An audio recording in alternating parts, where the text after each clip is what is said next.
ओशो और आनंदमयी मां की मुलाकात। हमारे एक ओशो प्रेमी ने विवरण भेजा है।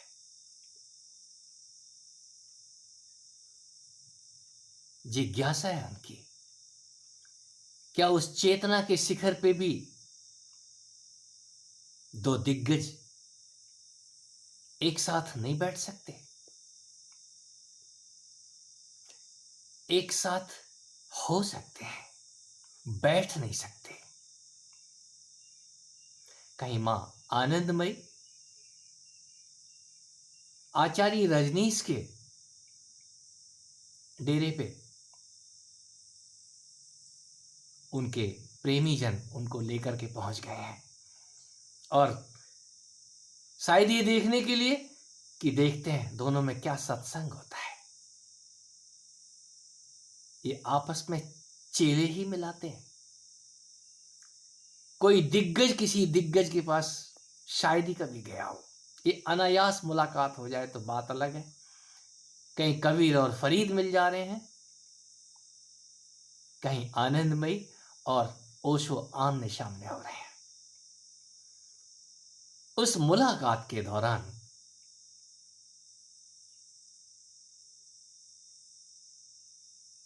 ओशो मां आनंदमयी की तरफ देखे जा रहे हैं।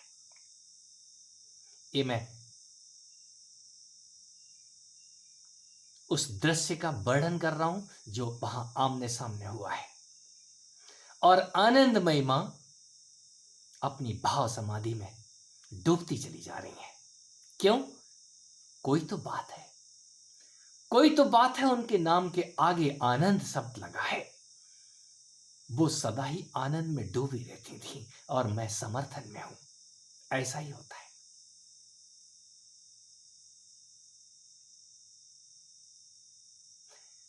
उनके अपने भाव में डूबने पे तो ओशो ने बातचीत शुरू की है। कुछ सुनाओ, भजन सुनाओ, गाना आता है?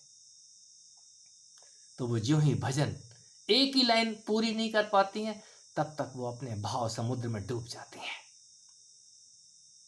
ओशो उठ करके वहां से चल देते हैं। इसको क्यों ले आए हो मेरे पास? ये नीचे उतरती नहीं है तो मैं क्या बात करूंगा इसके साथ?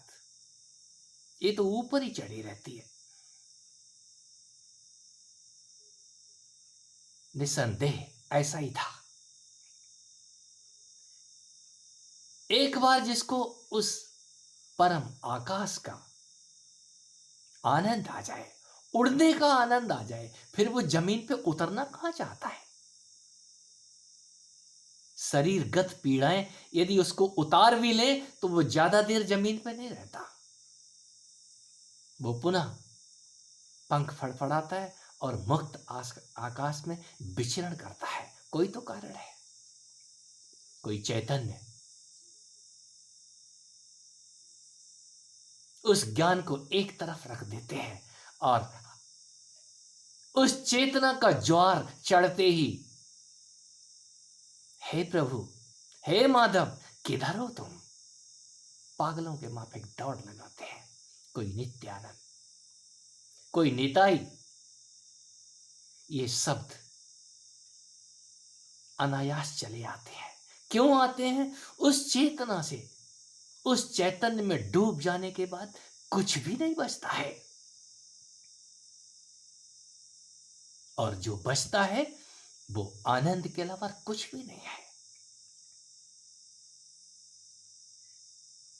ओशो मैं समर्थन में हूं। जिसको चढ़ना और उतरना नहीं आया वो तो यहां पर उस आनंद की खान से बाहर निकलेगा ही नहीं। आनंद की खान से बाहर आना और आनंद की खान में चले जाना, ये आपका अधिकार है। आप जब चाहें कैलाश पे चढ़ जाएं, उनके दर्शन करें, और आप उस यात्रा से नीचे उतर के उस यात्रा का वृतांत सुना सकते हैं। उस वृतांत को सुनाने के लिए कोई कोई कोई कोई होश नहीं गंवाता। मैं होश साधने की बात नहीं करता हूं, वो होश वापस लौटता है जानने के बाद। किसको जानने के बाद? उस परम चैतन्य को जान लेने के बाद।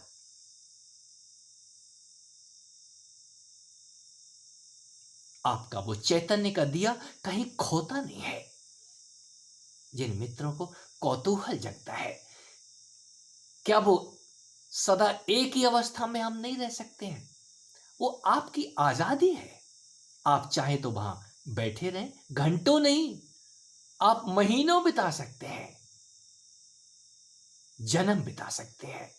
और चाहे तो ये गौमुख खोल के उस गंगा को प्रभावित कर सकते हैं, प्रवाहित कर सकते हैं। ये प्रवाह गंगा का कहीं शीश के ऊपर से उतरने के बाद ही गंगा गोमुख में दिखाई देती है। गौमुख समझ आता है। ये जिनका गौमुख खुल जाता है, वो पुनः उल्टी गंगा बहा के ऊपर जा सकते हैं, कभी भी उस उद्गम पे जाकर के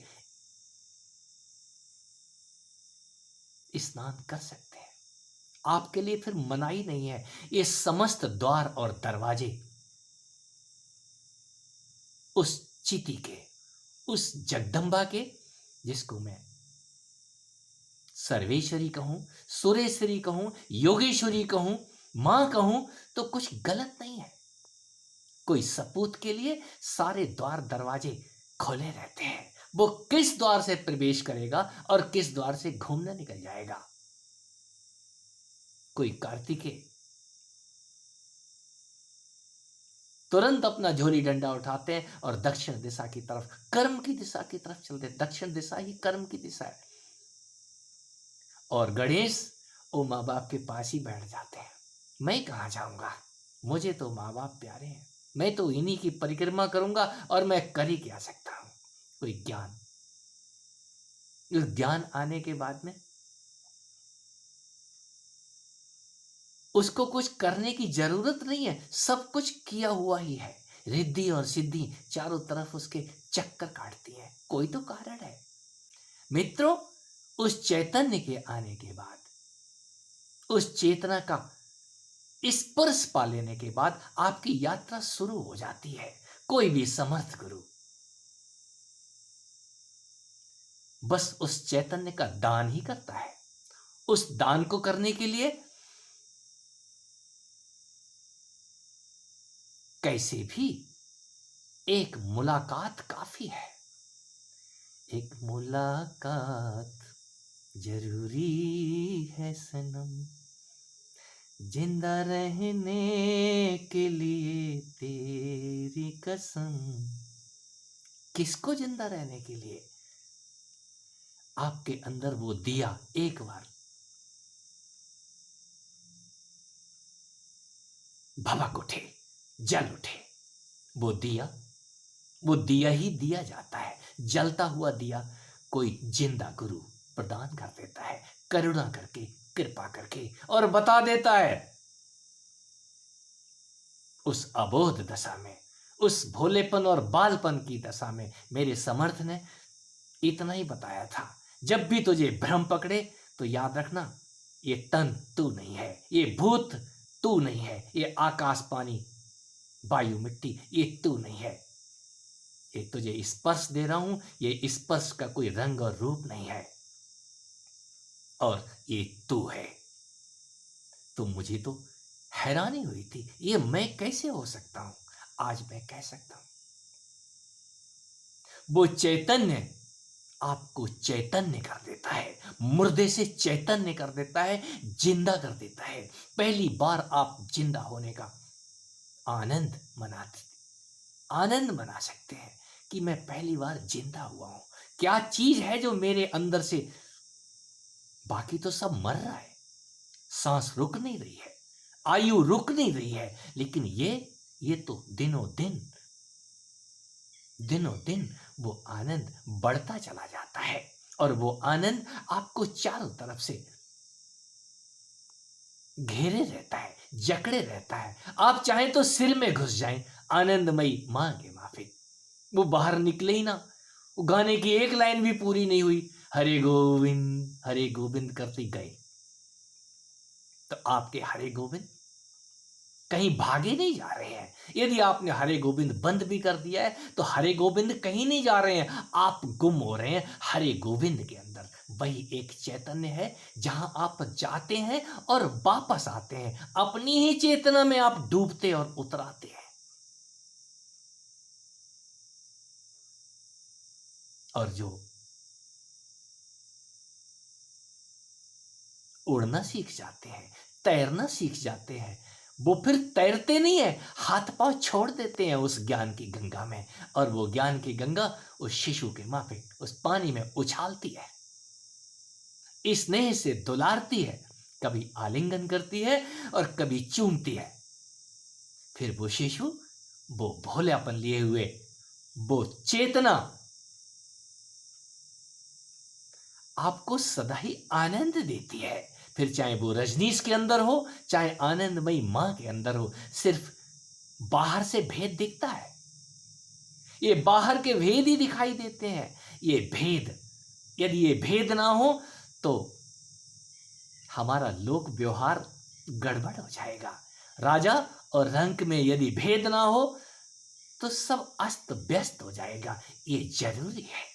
भक्त और भगवान के बीच जो भी ये सेतु है, भाव का, ज्ञान का, चैतन्य का, जो कुछ भी आप देख रहे हैं, ये जरूरी है। ये आनंद के लिए टुकड़े टुकड़े होना जरूरी है। यदि कुछ खान पान के लिए उपलब्ध है तो आपके पास पात्र ही ना हो, बर्तन ही ना हो, आपके पास हाथ ही ना हो, तो आप क्या करेंगे? यहां हर चीज जरूरी है। यदि सुख है तो दुख जरूरी है। याद रखें, यदि आप सुख लेके आए हैं तो सुख कालांतर में वही दुख में तब्दील हो जाता है। और जो दुख आ रहा है, याद रखना, उसके ठीक पीछे सुख की पदचाप छिपी हुई है। ये चैतन्य का दिया जलने के बाद आपको ये तीनों अवस्थाएं आपके साथ बारी बारी से खेलती हैं, सुख, दुख और एक तीसरा आनंद। मैं चौथा भी कहता हूं, वो आपका ही स्वरूप फिर कहीं विलीन नहीं होता। आप जब चाहें उस परम घर के अंदर, उस स्वर्ण महल के अंदर प्रवेश कर सकते हैं। सोने का राज, किसी योगी से पूछो, वो सोने में जाता है, वो स्वर्ण भवन में जाता है, सोने के लिए कनक भवन। और इतना जान लेने के बाद फिर आपके उत्तर, फिर उत्तर होते हैं। फिर आप उत्तर दिशा को जान जाते हैं कि उत्तर दिशा ज्ञान की दिशा है। और दक्षिण, उसको जानने के बाद उड़ान शुरू होती है। और वो उड़ान आप में से, हम में से, वो परमेश्वरी चींटी के पंख निकाल देती है।